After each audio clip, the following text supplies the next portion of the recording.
Здравейте, казвам се Неждет Исмаилов и съм директора на отделението за България в групата Международни болници Авиценна, град Истанбул. Днеска сме тук за вас, за да може да отговорим на най-често задаваните въпроси. Авиценна Хоспитал Груп работи с международни пациенти от различни държави. Каква е основната философия за болницата и какво ви отличава от останалите в региона? Първото нещо, което може да кажем е, че ние като болница Авиценна сме общо 4 болници в Истанбул. 2 от тях са в европейска част, 2 от тях са в азиатската част. Като българските пациенти най-често идват в азиатската част, в централната ни болница Авиценна, която се казва Авиценна International Hospital. Те всичките Авицени, 4-те Авицени имат различни имена. Примерно едната болница е Авиценна Есенлер, другата болница е Авиценна Гюлтепе, третата болница е нашата болница, в която по принцип идват българските пациенти. Четвъртата болница е Авиценна Умут, което буквално означава Авиценна Надежда. Около самата болница, около централната болница има няколко болници, които обслужват пак международни пациенти. Философията е една такава, че по принцип ние винаги сме зад нашите пациенти, каквото и да се случат.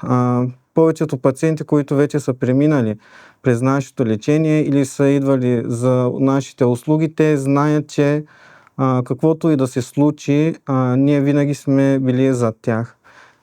Дори за най-минималното нещо, ако имат възможност, примерно да дойдат чак до Истанбул, ги каним да дойдат, което по принцип за вторичните процедури при някои пациенти, примерно, е нужно да се направят някакви допълнителни малки неща, които до сега не сме ги таксували, ако не е някаква операция, примерно.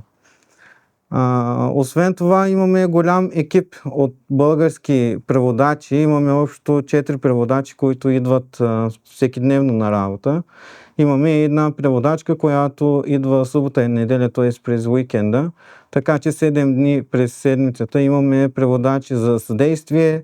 Като координатори имаме 2 координаторки в момента, Есин и Мелани се казват, двете ни координаторки.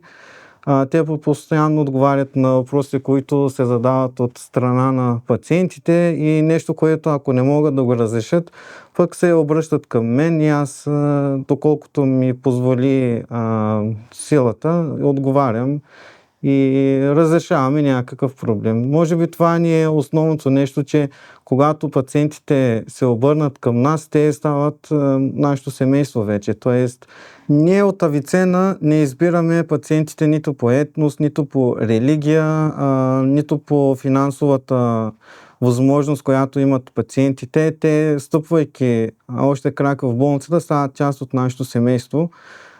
Така че пациентът, който плаща примерно за една онкологична операция, която е 15 или 20 хиляди евро, е равностойно за нас, за пациент, който се прави блефаропластика за 1000 или 1100 евро. Какво предлага Авиценна на своите пациенти от чужбина?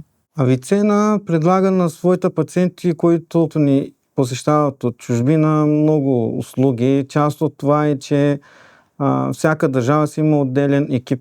В момента най-големият екип е български екип, тъй като идват пациенти, най-много пациенти от България, след което имаме румънски екип, в който и пак има 2 координаторки, но тук вече преводачите са по-малко, имат 2 преводачи, понеже няма толкова много пациенти и после английски отдел, испански отдел или африкански отдел имаме за пациенти, които идват от Африка, Централна Африка и така нататък. Това е, може би, най-важното нещо, което пациентите в момента търсят, тъй като общуването на свой език е нещо, което не може да се намери изцяло във всички болници.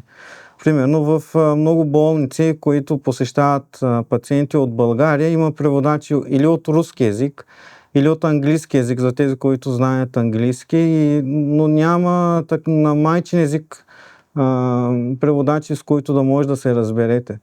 Примерно аз като работих, разбира се, аз съм бил преводач на първо място в най-различни болници в Истанбул. Тогава идваха пациенти от Сърбия, пациенти от Македония, Знаете, че македонски език и български език са братски езици, така че то няма някаква голяма разлика между тези двата езика, но хората предпочитаха да използват пак македонски преводач, отколкото мен. Затова най-важното нещо, което предоставяме, е преводач на свой майчин език. Второто е, че услугите ни като трансфер от автогарата или от летището, в момента има и ЖП транспорт от София за Истанбул, посрещане пак от ЖП гарата до болницата и обратно при изписване. Едно от най-важните неща в момента е, че ние като болница вече не изпращаме пациентите ни на извънболнична среда. Болницата ни се състои от две сгради, като международна болница, тази централната болница, блок А и блок Б. И в двата блока на 6 етаж имаме хотелска част, където настаняваме пациентите ни и изчакат до контролния преглед. Това означава, че част от престоят е в съответното отделение или пластична хирургия, или онкология, или обща хирургия, ортопедия и така нататък. Останалата част е в хотелска част на болницата ни и пациентите имат възможност, ако има някакъв проблем след операцията, след изписването до контролния преглед, имат възможност да се срещнат с лекарски екип или с медицинския персонал за смяна на превръзки, за смяна на лепенки или нещо, което ги тревожи, примерно да го изкоментираме на място. Преди ги изпращахме пациентите на отделен хотел, но видяхме, че когато имаме хотелска част в болницата ни, повече се доверяват пациенти, тъй като от транспортирането, самото транспортиране от хотела до болницата изисква време. И това време, нищо, че работим с близки хотели, които се намират близо до болницата, ако има някакъв трафик в пик часово време, особено, или пациентите закъсняват за болницата, а това закъснение може да бъде много голям фалш за самия пациент, ако има някакъв, примерно, не дай се Боже, ако има някакъв кръвоизлив или нещо, което да може веднага да се реагира, докато ги транспортираме от хотела до болницата, то минава много време. Или особено за контролните прегледи, тъй като лекарите си имат строги записани часове в операционните зали и докато транспортираме пациента да дойде от хотела до болницата и ако е в час пик време, пациентът закъснява, по това време лекарят влиза в операция, пациентът после чака лекаря да излезе от операцията 4 часа, 5 часа или колкото и да е там. И това е много голяма загуба беше и се усетихме и направихме една хотелска част в двете ни сгради, където настаняваме пациентите ни. И така. Какви други медицински екипи от специалисти стоят зад Авиценна Hospital Group? Ние сме многопрофилна болница.